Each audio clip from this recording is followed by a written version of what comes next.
What up, dudes? It's Gaz, and welcome back to another Warframe video. So we got another episode this week in Warframe. We're going over the entire weekly reset. We got a big week in Warframe coming up. We got the new Prime, Yareli Prime, and a new Nightwave season. So this current Nightwave season we're on right now is only going until Wednesday. So we're going to have the Nightwave that we're currently on, like season 8 or whatever, ending on Wednesday, and then season 9 starts on Wednesday as well. So go ahead and knock out those challenges if you want to. But yeah, also a new big Prime access starting on Wednesday. Yareli Prime with the Compressive Prime and Daikyu Prime. Expect videos from all this stuff on the channel. So as far as the first weekly reset item, you got 3 Forma at Teshin for 75 Steel Essence. If you're looking for some Omni Forma, we're currently live on stream right now doing some Omni Forma bundle giveaways. So I'll be putting 10 Omni Forma on Yareli Prime. So expect a build video on her probably like Friday or Thursday, I'd guess. But yeah, we're also getting Kullervo Deluxe on Wednesday too. At first I'm like, wow, no, there's no Kullervo Deluxe in this update. Kullervo's a Daviri frame. They're going to release that Kullervo skin in the Daviri expansion update. Nope. DE has decided to release the new Kullervo Deluxe villain skin on Wednesday, so keep an eye out for that on the channel. I'll be doing a new Kullervo build video to celebrate that skin. Moving on to the next weekly reset item over here, we got the Dorma Zone.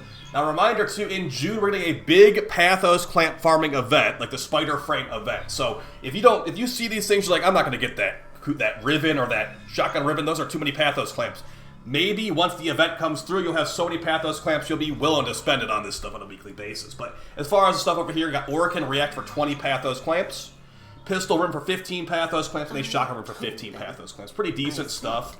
But yeah, another big thing, guys, is that the Galleon of Ghouls event is only going to be here for another, like, 12 hours. But unfortunately, for people that didn't play the first 2 weeks of the Galleons of Ghoul event, there are no blueprints available. It's actually super weird, but I guess it's intended. But if you want to sign in for, there's 14 hours, 57 minutes left, a Archon Reactor and Catalyst are doing 1 capture mission. Just don't farm it too much because the blueprints for these new weapons don't drop yet. And also, ribbons for those new weapons, the Tack and Lug and the Tonkat, are also not able to be created until the Yareli Prime update on Wednesday. So yeah, if you're trying to open ribbons for the purpose of getting a Tonkat ribbon, just hold off for now. But moving on to our calendar over here with its very nerfed loot as of recently, we've got some drops and buffs here as follows. First, buffs being Psionic Feedback, Bottled Lightning, and Emergency Medicine. The best out of these choices is going to be Bottled Lightning, giving electric status chance and damage to all your weapons. Biosonic Feedback is decent to like an AoE rad proc when you get shot, and Emergency Medicine gives increased effectiveness of orbs, which is not that great. First, nerfed loot item drop, we got an Omniforma Blueprint, freshly nerfed, or a Archon Catalyst Blueprint. I'd say go for the Archon Catalyst Blueprint, because maybe you'd actually be willing to build this thing, unlike the Omniforma taking 4 Forma to build it in the first place. And I'm calling it nerfed because this used to be a fully built Omniforma, and DE did make it not as good in this calendar. Moving on, you got a Singular Arcane worth like 3 plat, or a Primary Arcane Adapter worth 20 plat. Go ahead and grab whatever one you want. And after that, you get a purple shard. Okay, that's good. A guaranteed purple normal shard. So I say definitely go for that one of the best shards in the game. Or a 20 plat Archon Reactor. Definitely go for the violet shard, in my opinion. Afterwards, you got either 1 Primary Arcane Adapter or 2k Kuva. Hey, if anyone from DE's watching this, can we please buff this Kuva number? This is like pathetically low. 2k Kuva is never going to be the thing you want to take here. I say go for the adapter any day of the week. Moving on to your next buff, so you got Sharing is Caring. Every 10th ability cast makes the next one free for yourself and allies. Interesting.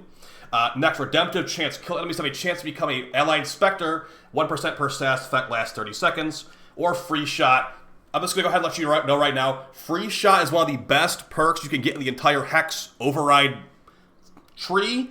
But the issue is, even though Quincy is in the picture for this buff, if you are a Cyto 9 player, I would not recommend grabbing this because this will override your ammo packs for Cyto 9's abilities. So if you're playing Mirage, you're playing somebody else, amazing perk. If you're playing Cyto 9, not a very good perk for Cyto 9. But yeah, good perks nonetheless. And for the final tier here, let's see what we got. So you got another Omniforma Blueprint, which is unfortunate because it takes so much to build, or an Exilus Weapon Adapter already fully built. I'd say go for that one. And for your last tier of buffs here, you got Practice Precision giving melee attack speed, Hardened Up giving overshields on kill, or Emergency Medicine giving another increase to orb power. So not the best perks this week. Nothing involving power strength for the most part. For your final tier of loot, you've got secondary Archon Adapter or 6k into another. Not the best drop, but at least it only takes killing some Scholars to get to that tier. Now, as far as your Elite Templar Archimedia and your Elite Deep Archimedia, these will be your best spots to find Archon shards on a weekly basis. The Elite Templar Archimedia, the one we're about to show, actually can drop combined purple and green shards innately. So very, very good for increasing the power of your builds. Elamir and Minerva are ready when you are. Okay, so let's see what we got. So we got the first mission being Hell Scrub, basically survival. Second mission being defense. And the last mission being Legacyte Capture, basically capture mission. Now, as far as your modifiers, you got Sporogenesis on the first survival. Tech Rot tumors appear near Hell Scrubbers. They get the life support drop a lot faster. So look around the Hell Scrubber life support things. Use your sub attacks around there. Break these massive infested boils, or they'll make the life support drop or drain a lot faster. So it can be pretty deadly if you're not paying attention. But now that you're paying attention, you'll know to destroy those boils. Next, Bolster Belligerence. All enemies have Overguard equal to 50% of their maximum health. So you're going to have to break their Overguard before you kill them, or before you, like, CC them or whatever, but it shouldn't be that bad, because you'll be hopefully camping in the same room. And the last one, Post-Mortal Surges. Enemies explode in void energy. It's a pretty damaging explosion. Just be aware of your surroundings as you're doing this. Definitely find a camping spot for this one. Next, defense. First one, Miasmite Mash. Enemies drop Miasmites upon death that will rush towards Flare. Those are little, like, infested bugs that will do viral procs, and also heat procs too, so be careful about that. Keep it somewhat on Flare, doing constant AoE damage, I'd say. And actually, this one might be pretty deadly because Post-Mortal Surges is also here on the second mission. So enemies are going to die. When they die, they're going to explode in void energy, and they're going to drop Miasmite. Hopefully that explosion destroys that Miasmite as it appears. And the last one, there's not enough Miasmites on this mission, apparently. We got another Miasmite modifier. Tech Rot Miasmites will appear constantly throughout the shadows of this mission. Okay, so you gotta get some bug spray for this one. There's gonna be lots of miasmites spawning all over the place and exploding too. This should be an interesting one for sure. The last mission, Legacyte Harvest. You've got growth hormones as your first modifier. Legacytes are more powerful with each generation, but take longer to escape. Okay? Remember, they did make Legacytes a lot easier to kill like last month. Devil's Bargain. Allies within 4 meters, they slit enemy, their ammo drained a lot faster. And the last one, Corrupted Flesh. Tech Rot enemies are infused with a Fervon and take damage over time. They explode when killed and leave a deadly Fervon pool in their wake. So that can be pretty dangerous. I think the mere defense, or the defense mission, will be the most deadly because it sounds like exploding enemies, potentially exploding miasmites too, and there will be lots of miasmites. So hopefully you got some good stuff for these missions. As far as your individual modifiers, Hypersensitive makes duration of negative status effects like viral procs on you 3 times as long. Secondary Wounds means you get a puncture proc and take damage, so that should make a long duration puncture proc. Lethargic Shields, no shield regeneration allowed. Well, actually, it's reduced by 5%, technically. It's not entirely removed. And then you've also got Energy Exhaustion. Lose 2 energy per second for each enemy within 10 meters of you. If you have Overguard from, like, Dante or whatever, this will prevent the energy regeneration. But yeah, not the best modifiers. Hope you got some good stuff like I do this week. Frost, Korra, and Jade. Okay, moving on to the Deep Archimedia. This is going to be on the Cavia, another great place to get loot, and also get some legendary arcanes like Melee Crescendo and Melee Duplicate. But yeah, the main prize for most of us nowadays is going to be those Archon shards. And as I stated earlier, guys, on Wednesday, the current nightwave will be going away. You can see right there, 2 days, 17 hours. So you got your work cut out for you if you haven't been preparing at all for the new nightwave season. But you're also not missing that much. The main things you want to get in the nightwave season are the augment mods for like the AX52 and the Vesper 77. But they'll eventually come back through the Nightwave store anyway. Okay, for your Elite Deep Archimedia, you got some missions as follows. Exterminate, Disruption, and Survival. And the modifiers on this Exterminate will be enemies take less damage from non-weak point hits. Fortified Foes means Guardian Eximus will appear. And also, Post-Mortal Surges, again, enemies explode in void energy. Very annoying modifier if you're not really paying attention. Next, Disruption. Double Demolishers makes this a lot easier. There'll be 2 Demolishers per conduit, but their health is reduced. They're also going to get stuck on walls most of the time, too. So if you hear the beeping, you're like, where's this Necromech at? It's probably stuck on a wall really close to you. Next, Entanglement. Allies will move a lot slower if they're near a dead enemy. It's pretty noticeable, too. Hostile Regeneration. Enemies will slowly regenerate health, so shouldn't be too bad because they have reduced health because they're double Demolishers. And the last one, Survival. Parasitic Towers. Life Support Towers don't work unless you kill 20 enemies nearby them. Bold Venture means enemies are going to have increased movement, speed, attack speed, and fire rate. and also alluring Archonids. Dog robots will pull Warframes towards them as they charge their attacks. Now, these individual modifiers are usually pretty annoying for these EDAs, so just keep an eye out for these. Like Transference Distortion, making it where you can't use your operator. Fracture Armor, making it where your abilities reduce your armor. Abbreviated abilities, meaning your ability duration is massively reduced. And Hypersensitive, just like the previous planet. Duration of negative status effects is tripled. I've got Yoreli, Protea, and Hydroid for this. I'll probably end up playing Protea or Hydroid, I'd say, because I'll be playing Yoreli on Wednesday. Putting 10 Omniform on her, unfortunately. Moving on to Bird 3's Guaranteed Shard. You get a guaranteed red shard at Bird 3 for 30,000 reputation. Great place to grab a weekly shard from Bird 3. This does rotate weekly, too. Moving on to your Incarnons and your Circuit. We are getting a Deviri expansion in June. So, one of those things coming in the Deviri expansions, you'll be able to buy Incarnons basically when they're up. So, like, for example, right now we're on who knows what week.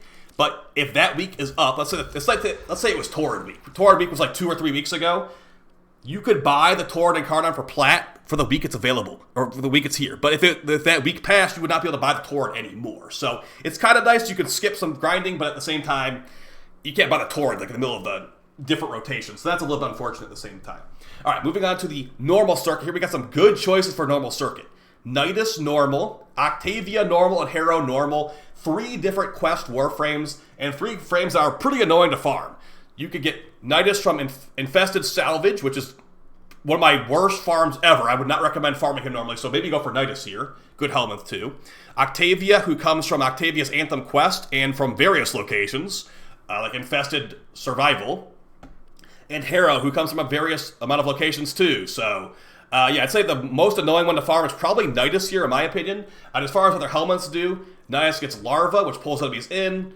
Octavia gets Resonator, which makes enemies fall the Disco Ball. And Harrow gets Condemn, which chains enemies up and gives you some shields back. I'd say go for Nidus because, again, it's really annoying to farm him, but you're going to be doing good regardless of which one you pick because they're all really annoying to farm. So good choices for the normal circuit this week. Moving on to the Steel Path circuit, we've got some really good Incarnons too, with the Dara Incarnon, Sestra Incarnon, Okina Incarnon, Cerberus Incarnon, and the Sicarus Incarnon.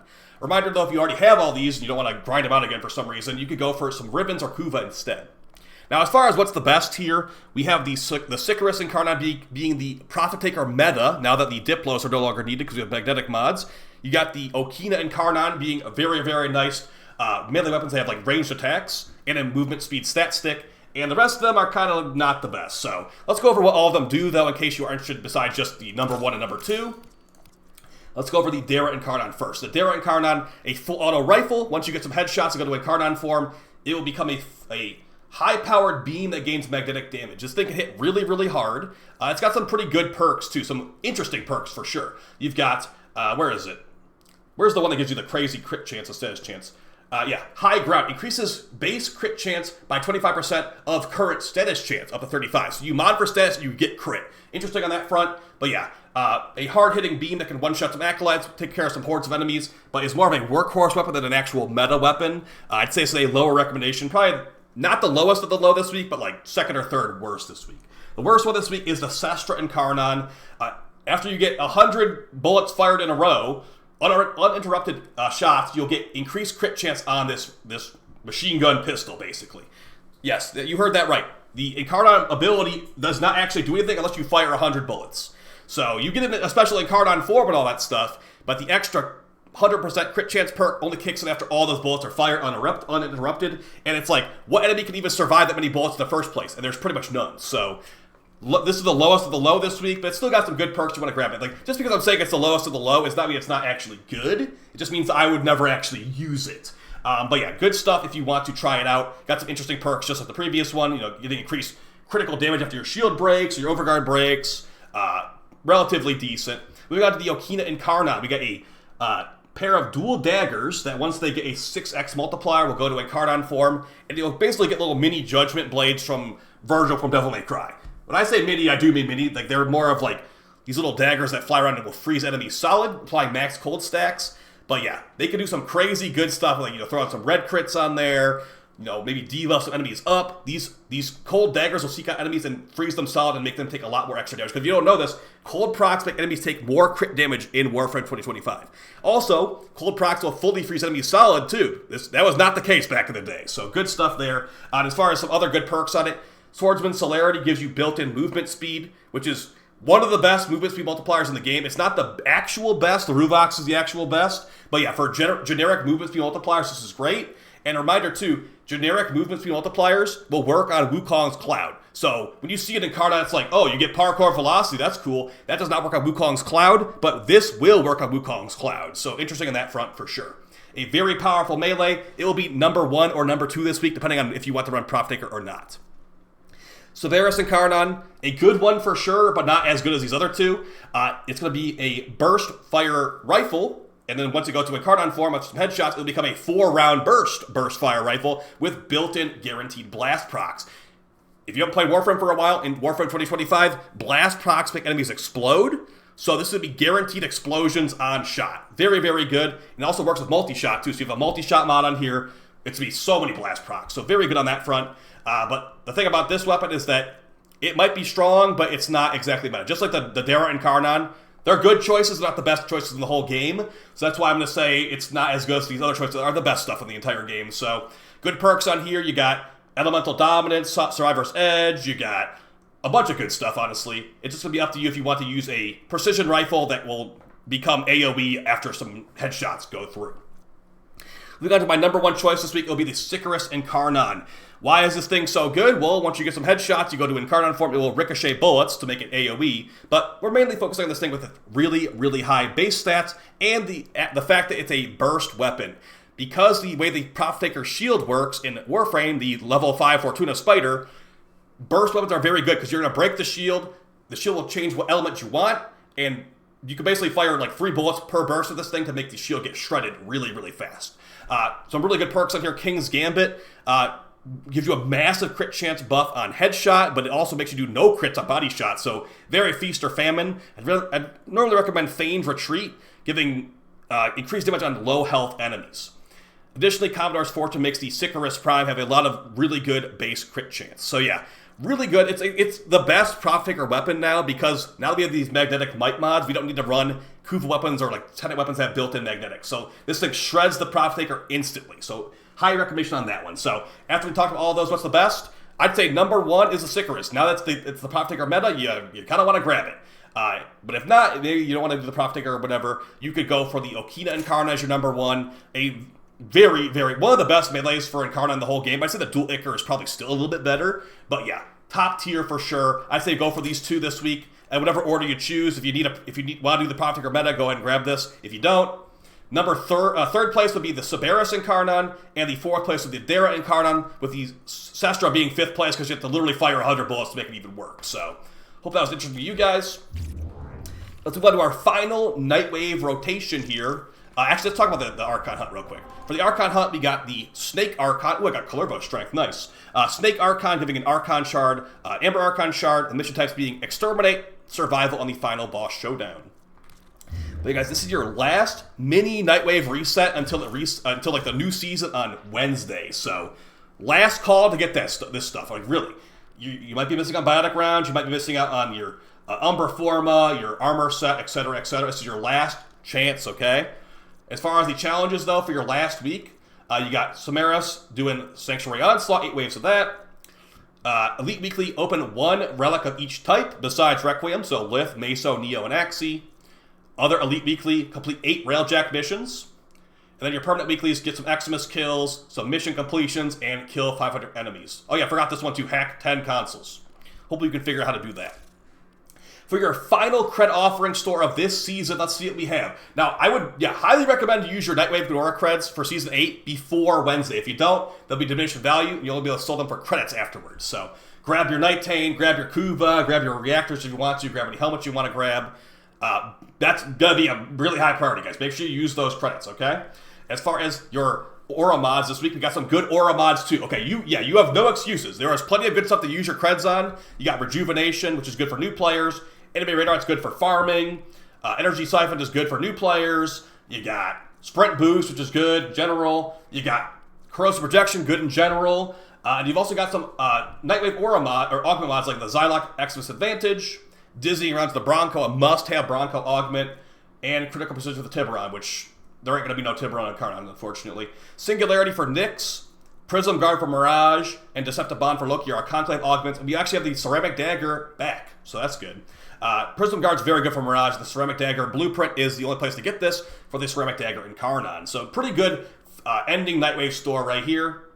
If you want to grab any of this stuff, you should definitely do it sooner rather than later. So yeah, guys, that's basically going to be your weekly reset. We got a big day on Wednesday, and I'll be covering the new Nightwave as it appears on Wednesday. But yeah, we'll also be having that new Morelli Prime Access too. So a big day. That should be happening early in the morning, like 11 a.m.-ish. I will see you guys on the next video and stream. Like we're live right now on stream, so if you want to come stop by, you might be able to sneak into the first Omniformal Bundle giveaway before I start the second one up. And yeah, guys, I'll see you again tomorrow with another video and stream and all that stuff. And I appreciate all the support. Take it easy. Peace.